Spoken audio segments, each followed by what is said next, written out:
यह कहानी एक छोटे से गांव की है जहां आदित्य नाम का एक गरीब किसान रहता था। आदित्य के परिवार में उसके अलावा उसकी पत्नी शालिनी और एक बेटा राजू था, जिनके साथ वो बहुत खुशी खुशी रहता था। आदित्य के पास गांव में अपनी एक जमीन थी, जहां पर खेती कर वह अपने घर का पालन पोषण करता था। परंतु अब उसकी वह जमीन पहले की तरह उपजाऊ नहीं रही थी। धीरे धीरे उसकी जमीन से फसल की पैदावार भी कम होने लगी थी। एक दिन इसी चिंता में वह अपने जमीन के पास बैठा होता है और कमाने का कोई और जरिया सोचने लगता है। दिन प्रतिदिन मेरे इस जमीन से उगने वाली फसल कम होते जा रही है। लगता है मुझे अब कोई दूसरी जमीन लेकर काम करना होगा या तो कोई और जरिया ढूंढना होगा कमाने का। पर अब मैं इस जमीन के भरोसे नहीं रह सकता हूँ। चलो एक बार चल के शालिनी से राय लेकर देखता हूँ, वह क्या कहती है इस बारे में। आदित्य तुरंत खेत से अपने घर की तरफ चल पड़ता है। घर पहुंचकर वो सबसे पहले अपनी पत्नी शालिनी को आवाज लगाता है। शालिनी जरा यहाँ आना, तो तुमसे एक जरूरी बात करनी है। आदित्य की आवाज सुनकर शालिनी वहाँ आ जाती है।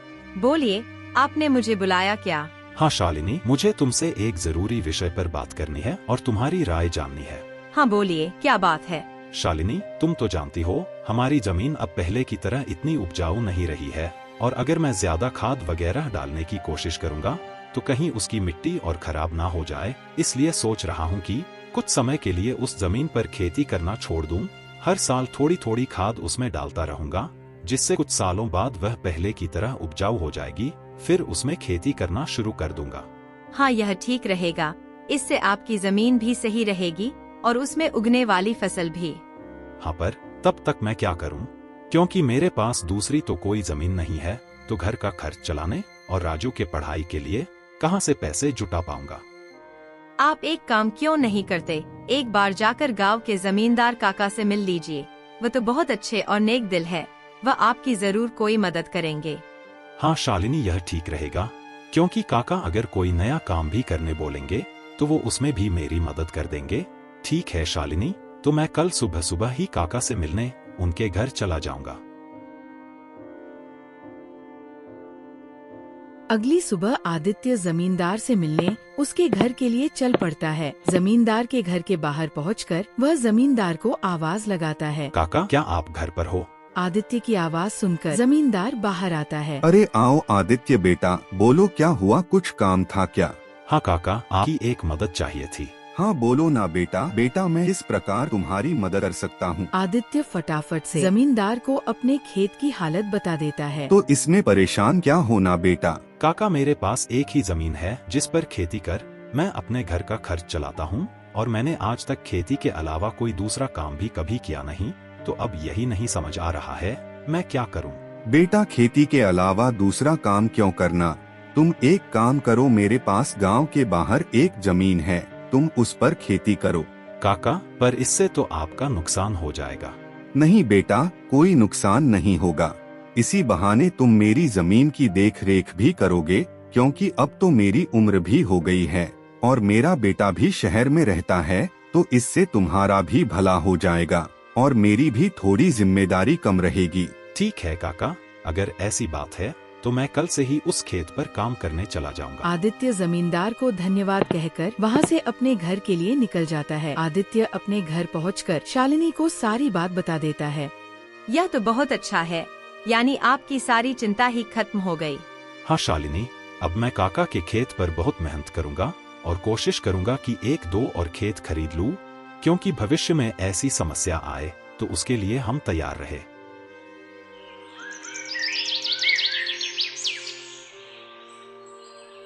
अगली सुबह आदित्य जमींदार के खेत पर काम करने निकलने वाला होता है तो सोचता है, काका की जमीन गांव के बाहर है, तो शायद शाम को आते आते देर हो जाए, इसलिए शालिनी को बोल कर जाता हूँ, शालिनी जरा यहाँ आना। तो आदित्य को बुलाता सुन शालिनी वहाँ आती है। बोलिए, आपने बुलाया मुझे? हाँ शालिनी सुनो, काका का खेत गांव के बाहर है, तो मुझे शाम को घर लौटने में थोड़ी देर भी हो सकती है, तो अगर मुझे देर हो जाए तो तुम और राजू खाना खाकर सो जाना। ठीक है, पर अपना ध्यान रखना। और हाँ, 1 मिनट रुकना, मैं आपके खाने का डिब्बा लेकर आती हूँ, वह लेकर ही जाना।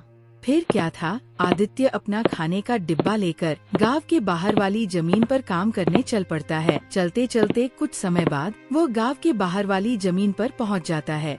चलो अब पहुंच गया हूँ, तो फटाफट से खेत पर काम करना शुरू कर देता हूँ। आदित्य अपनी कुदाल उठाकर खेत पर काम करना शुरू कर देता है। आदित्य को अभी काम करते कुछ समय हुआ ही था कि तभी पीछे से एक सांप आकर उसे काट लेता है। सांप के काटने के कुछ समय में ही आदित्य चक्कर खाकर वही गिर जाता है। यहाँ आदित्य सांप के काटने से बेहोश हो चुका था, पर गांव के बाहर होने के कारण उसकी खबर अब तक उसके घर वालों को नहीं चलती है। सुबह की अब रात हो जाती है और शालिनी आदित्य का इंतजार कर रही होती है। माँ को इतने परेशान देख राजू पूछता है, क्या हुआ माँ? पिताजी अब तक क्यों नहीं आए? बेटा, तुम्हारे पिताजी आज काम करने जमींदार काका के गांव के बाहर वाली जमीन पर गए हैं और उन्होंने मुझे बोला भी था कि उन्हें आते आते देर हो जाएगी, पर अब कुछ ज्यादा ही समय हो गया है। माँ, आप क्यों फिक्र कर रही हो? पिताजी ने जब बोला था कि उन्हें आने में देर होगी तो कुछ सोच समझकर कहा होगा। एक काम कीजिए, आप जाकर सो जाइए। राजू की बात सुनकर शालिनी अपने कमरे में सोने के लिए चली जाती है। अगली सुबह भी जब शालिनी देखती है कि आदित्य अब तक घर नहीं आया है, तो परेशान होकर वो सीधा जमींदार से मिलने उसके घर की ओर चली जाती है। शालिनी जमींदार के घर पहुंचकर उनसे आदित्य के बारे में पूछने लगती है। नमस्ते जमींदार काका। नमस्ते बेटी, बताओ कैसे आना हुआ? काका, आदित्य जी कल आपके गांव के बाहर वाले खेत में काम करने गए थे, पर अब तक घर नहीं आए हैं। क्या कहा बेटी? आदित्य कल गया था और अब तक घर नहीं आया? हाँ काका, उन्होंने मुझे कहा था कि खेत गांव के बाहर है तो आते आते रात हो जाएगी, पर अब तो रात की सुबह हो गई, वो अब तक नहीं आए हैं। चिंता मत करो बेटी, मुझे थोड़ा समय दो, मैं अभी किसी को भेजकर पता लगाता हूँ कि आदित्य कहाँ है। जमींदार तुरंत अपने घर में काम करने वाले घनश्याम को आदित्य को देखने अपने खेत पर भेजता है। कुछ समय के बाद घनश्याम जमींदार के खेत पर पहुंच जाता है और वहां का दृश्य देखकर वह परेशान हो जाता है। ये क्या, आदित्य का तो पूरा शरीर नीला पड़ चुका है। मुझे लगता है इसे किसी सांप ने काटा है।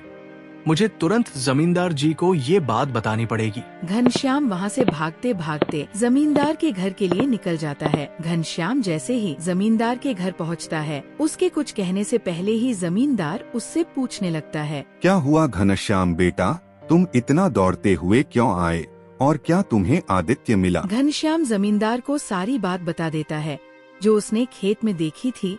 घनश्याम जब जमींदार को सारी बात बता रहा होता है, तभी वहाँ पास में खड़ी शालिनी भी सारी बात सुन लेती है और रोने लगती है। घनश्याम, तुम सबसे पहले वैद्य जी को लेकर वहाँ पहुँचो, मैं शालिनी बेटी को लेकर वहाँ आता हूँ। घनश्याम को वैद्य जी के पास भेजने के बाद जमींदार शालिनी को समझाने लगता है। शालिनी बेटी, पहले तो तुम रोना बंद करो और जल्दी से मेरे साथ चलो, क्योंकि तुम्हारे रोने से आदित्य ठीक नहीं होगा। फिर क्या था, जमींदार शालिनी को लेकर आदित्य को देखने उसके खेत की तरफ निकल जाते हैं और घनश्याम वैद्य जी को लेने दूसरी तरफ निकल जाता है। जमींदार और शालिनी जब वहाँ पहुँचे तो उन्होंने देखा आदित्य बेहोश हालात में खेत में गिरा था और उसका पूरा शरीर नीला पड़ चुका था। शालिनी आदित्य के पास खड़ी होकर रोने लगती है। तभी वहाँ वैद्य जी आ जाते हैं। वैद्य जी के आते ही शालिनी वहाँ से हट जाती है और वैद्य जी आदित्य की हालत का जायजा लेने लगते हैं।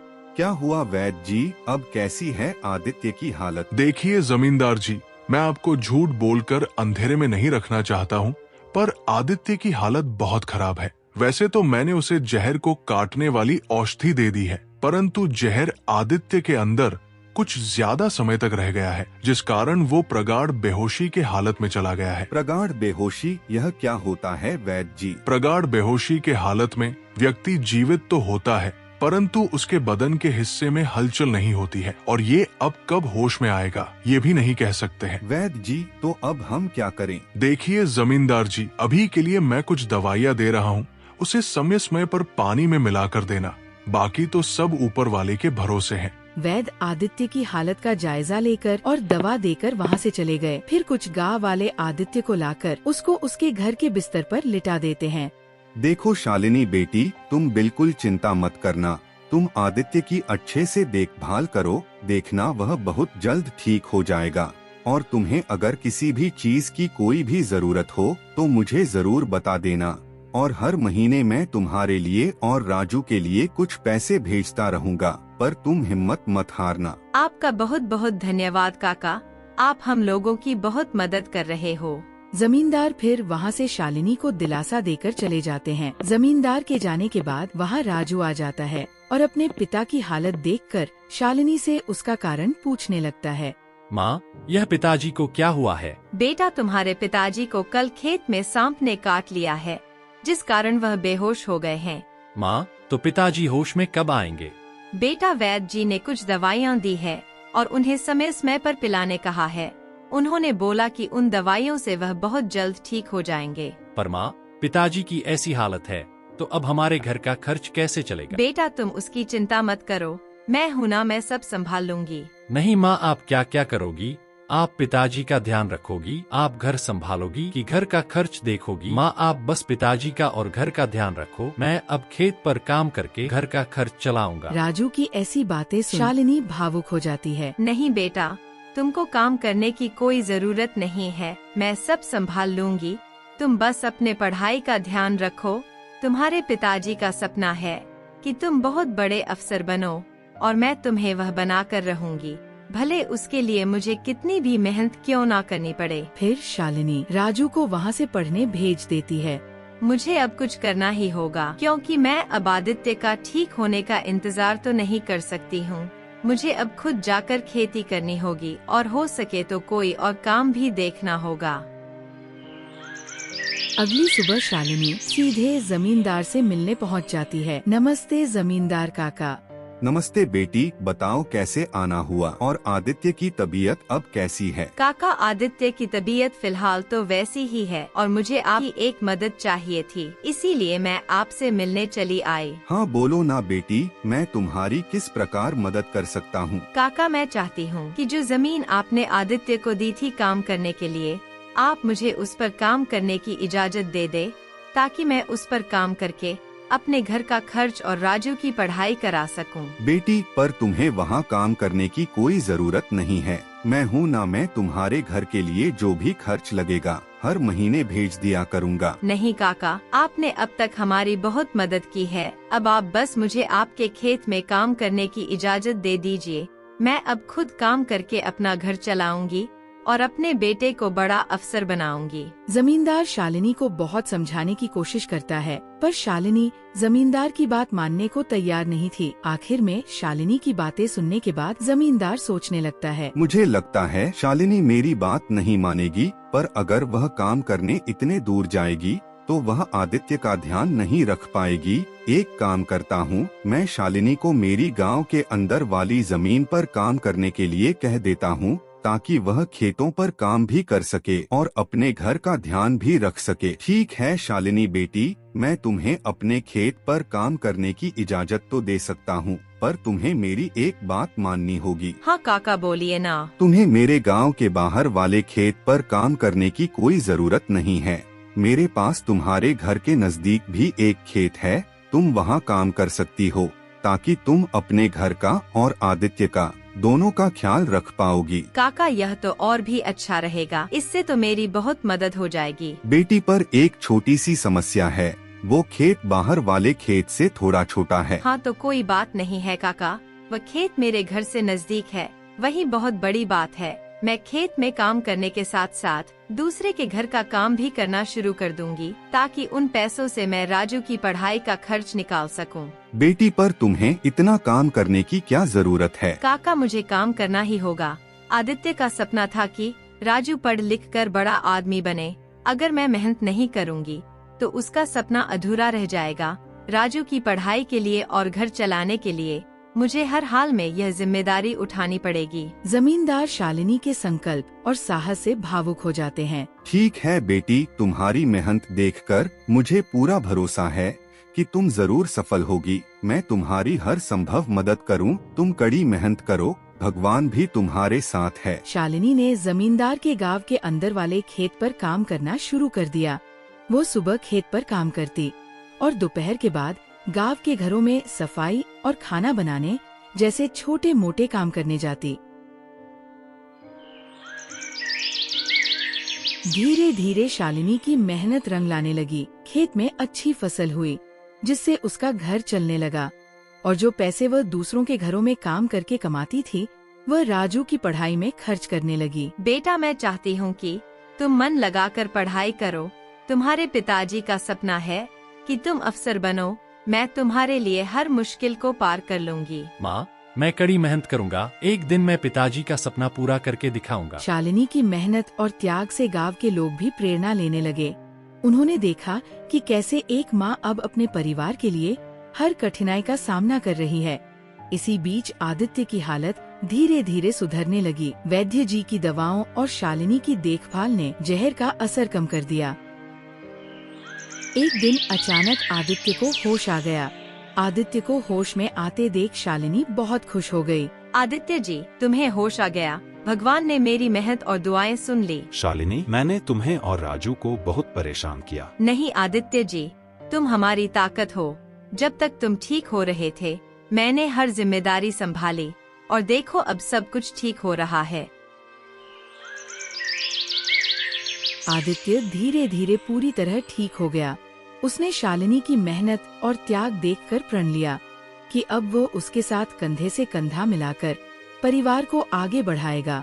राजू की पढ़ाई भी सफलता पूर्वक चलती रही और कुछ सालों बाद वह एक बड़ा अफसर बन गया।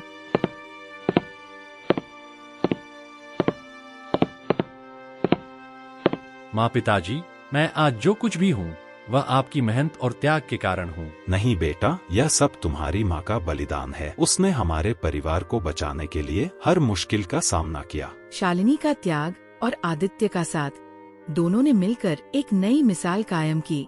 गांव वाले अब भी उनकी इस कहानी को आने वाली पीढ़ियों को प्रेरणा के रूप में सुनाते हैं।